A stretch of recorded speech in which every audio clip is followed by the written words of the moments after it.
Alright, welcome back. Today I'm going to talk about the situation with Ukraine and Russia, as you all know. And I'm going to talk about the sanctions that have been implemented. Now, this is a very serious topic, and therefore I'm not going to talk about anything which is not related to economics, because I really do not want to hurt anyone's feelings. I'm going to explain today what the impact will be of this whole situation on inflation, not only in Russia, but also in the West. So if you want to know how all of this is going to affect you, stick around to find out. Are you ready? Let's go.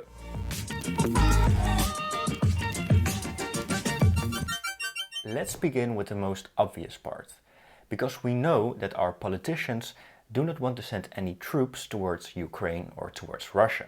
So really the only ammunition we've got is to put on these really severe sanctions. And of course the question is, well, what are the sanctions that have been imposed on Russia so far? Well, multiple countries have implemented different sanctions. So let's put up a list of the most important ones. The first one on my list was German Chancellor Olaf Scholz blocking the Nord Stream 2 pipeline. And if you don't know what it is, it was a really big project to transfer more gas towards Europe. The second one on my list is the US, the EU and the UK having banned people and businesses from dealings with the Russian central bank, its ministry and its wealth fund. Now the third sanction, and I think a very important one, was that a lot of Russian central banks have been removed from the SWIFT messaging system. And the SWIFT messaging system is the international payment system that allows money to travel around the world. And this is an extremely severe measure, because it means that Russia needs to find other options for these transfers, like SPFS. And SPFS is Russia's own transaction messaging system. And the last one on my list, and maybe the most important one, Western leaders have frozen the assets of the Russian central bank. And I've written down how much that is. It limits the ability to access $630 billion of dollar reserves. And these reserves are sometimes referred to as Fortress Russia. And personally, I think this is the most dramatic step the US and its allies have taken, because doing so prevents Russia from accessing most, if not all, of its foreign exchange reserves. And this limits their ability to stabilize the ruble, which has completely fallen off a cliff.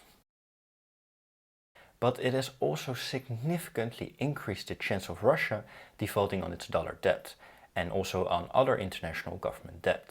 Now, the first question we need to ask ourselves is, how will these sanctions impact inflation in Russia?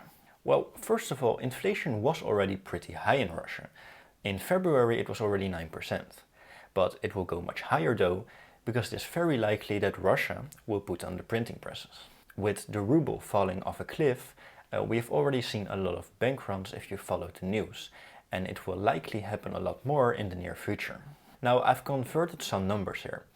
If Russians wanted to buy foreign products, let's say 3 weeks ago, it costed them around 85 rubles for $1. And now 3 weeks later, so at the moment I'm making this video, it cost them around 135 rubles for $1. So this is a massive loss of purchasing power. But it's also a psychological game. You see, if I expect the ruble to fall another 10% by tomorrow, why would I hold on to that ruble? Right? It doesn't make any sense. I'm just going to spend it right now. And this only exacerbates the problem. Another perspective is that the Russian financial system is highly integrated into the global system, the global financial system. And that is why international payments are critical, and why the prohibition by the US and other countries of Russia using that SWIFT messaging system is a really severe measure. You see, disconnecting these largest banks from making customer payments will decrease normal everyday supplies of goods and services, and even of vital ones for the population, unless of course domestically produced. But this will make products even more scarce and drive up inflation even more. In addition, more companies will default due to these measures, even though they cannot do anything about it. And it's really sad to see, but the average Russian citizen will pay the price for this, because real household income will drastically decrease.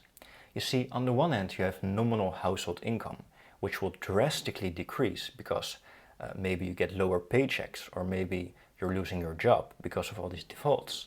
But on the other hand, you have price inflation, which will go much and much higher. Hi, just in between. If you're getting value out of this video, it would mean a lot to me if you could subscribe to the channel, or leave a like or a comment. And while you're there, don't forget to turn on the notification bell. It would really mean a lot to me. Thanks. Let's now move on to the Western countries, because how will all of this affect inflation for the West? At the moment I am making this video, there have not yet been any restrictions on imports of oil and gas. However, a proposal for the US to ban imports of oil and gas gained traction last Thursday, which was supported by multiple lawmakers and also by Speaker of the House, Nancy Pelosi. And if this proposal becomes reality, which I think it is quite likely it will happen, then the US has not only screwed itself over, but I think it has screwed over Europe even more. You see, the US is not as dependent on Russian energy as Europe, and some would argue that the US is even energy independent. But if that's the case, then why do we keep releasing oil from the strategic petroleum reserves even prior to this war? It is only meant for emergencies, and an increase in the oil price is not a valid argument for the president to release oil from these reserves. What's more, there are not enough investments taking place in the oil industry, and this only makes the problem even worse, but of course this holds for multiple countries. Let's now look at Europe. Europe is much more dependent on Russian oil and gas, with around 40% of Europe's gas coming from Russia. And this is how I think it will play out. You see, if the US forbids imports from Russia, then the world will criticize Europe if they don't do this as well. We as Europeans are not supporting Russia now, are we? Like I've said before, to tackle the gas shortages, the Nord Stream 2 pipeline was being built, but because of the war, the plans were being cancelled by Germany. And actually the Swiss-based company who was behind all of this, behind the Nord Stream 2 pipeline, is actually now filing for insolvency. And all of this is adding even more gas to the fire. Oh my god, that was so cringe. So what does the market think of all of this? Well, oil and gas prices are absolutely exploding. I mean, I expect this trend to continue, especially if the ban on imports of oil and gas will be implemented. But Russia is also a massive producer of commodities like aluminum, like titanium and like wheat. I mean, look at the price of wheat. It's almost up 60% in 1 month. All of these price increases will have a massive effect on inflation in the West, directly and indirectly. We are directly getting higher prices for oil and for gas and all of these other commodities I've mentioned. And I've actually written this down right here. Analysts are now warning that household gas and electricity bills could rise by a further 600 to 1,000 pounds a year in the UK, and it could even reach up to as much as 3,000 pounds. But think about the rise in energy prices a bit more broadly. You see, energy is used in everything. It is used in the process, the manufacturing process of many businesses, but it's also used in transportation. You see, it is all interconnected, which means that all the other products you buy also suffer from higher prices due to these rising energy costs. So given the fact that before this whole situation with Russia and Ukraine, inflation in the US was already 7.5% in January, and in the EU it was already 5.8% in February, it will likely reach 10% according to government statistics. But in reality, it will likely be much closer to 20%. Inflation really is a crime that will never be punished. And the worst part of all of this is that they now have a scapegoat.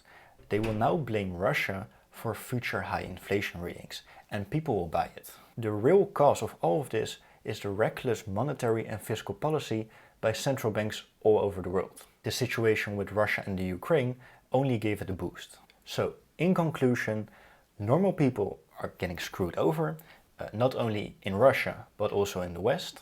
And what are the central banks doing? Because, I assume that they know what kind of impact this will have on inflation, right? Well, listen to what Chairman of the Federal Reserve, Jerome Powell, had to say about it. I do think it will be appropriate to raise our target range for the federal funds rate at the March meeting in a couple of weeks, and I'm inclined to propose and support a 25 basis point rate hike. The expectation was for the Federal Reserve to raise interest rates by 0.5%, which is still way too low, by the way. But what we are now getting is only 0.25%. So inflation is heading towards 10%. And we are still debating whether we want negative real interest rates to be minus 9.5% or minus 9.25%. I mean, what is going on here? Again, like I've said many times before, this is another indication of reckless monetary policy and a weak economy. But that's it for today. Let me know what you think about the whole situation, what kind of impact it will have on the Ukraine, what kind of impact it will have on Russia, what impact it will have on the West. Don't forget to like, comment or subscribe, and I will see you around. Bye bye.